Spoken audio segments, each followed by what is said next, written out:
UGC के नए नियमों का मुद्दा सड़क से उठकर अब सुप्रीम कोर्ट तक आ गया है। सुप्रीम कोर्ट में कई याचिकाएं दाखिल की गई हैं जिसमें इस पूरे नियम, जो नया नियम आया है, उसको चुनौती दी गई है। हमारे साथ विनीत जिंदल हैं जिन्होंने इस मामले में याचिका दाखिल की है और सुप्रीम कोर्ट में किन किन मुद्दों पर इस सारे नियम को चुनौती दी है, इन्हीं से बात करते हैं।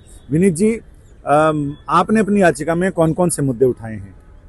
देखिए, सबसे पहले जो यूजीसी रूल्स जो नए फ्रेम किए गए हैं, सबसे पहले उनकी मेंटेनेबिलिटी के ऊपर इशू है। कारण ये है कि यूजीसी का काम क्या है, वो सेक्शन 12 और सेक्शन 23 यूजीसी एक्ट में डिफाइन किया गया है और वो सेक्शन स्पेसिफिकली ये कहते हैं कि यूजीसी का जो काम है वो यूनिवर्सिटीज़ को ग्रांट देना और टेक्निकल एजुकेशन कैसे पढ़ाई जाएगी वो उसको लेकर है।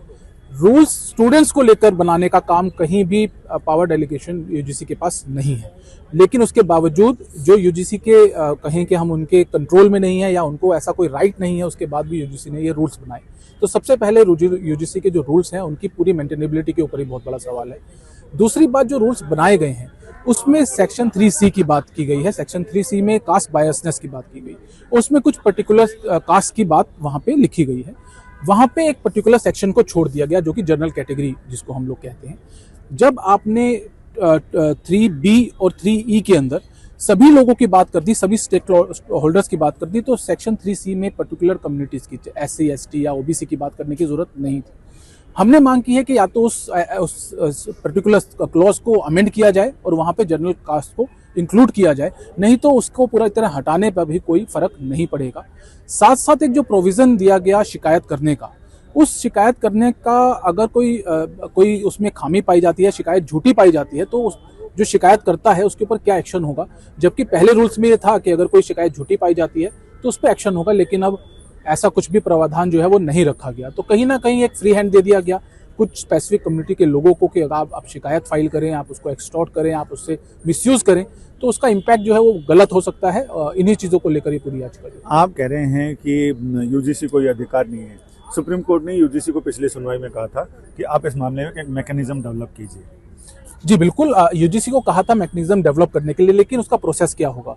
प्रोसेस ये होगा कि जो जिन लोगों के पास ये पावर है, चाहे वह लॉ कमीशन है या फिर भारत सरकार है, एजुकेशन जो हमारा डिपार्टमेंट है, सेंट्रल एजुकेशन जो है मिनिस्ट्री है, वो उस चीज़ के ऊपर इम्प्लीमेंट और या रूल्स जो है वो फ्रेम करेगी। यूजीसी के पास इस तरीके का कोई अधिकार नहीं है। कोर्ट ने कभी भी नहीं कहा कि आप रूल कानून बना दीजिए। कोर्ट ने कहा कि आप फ्रेम कीजिए, उसके बाद वो सरकार के पास जाता है, वो सरकार उसको लॉ डिपार्टमेंट देखता है और लॉ डिपार्टमेंट की तरफ से वो चीज़ें आती। तो सिर्फ रिकमेंडेशन हो सकती थी।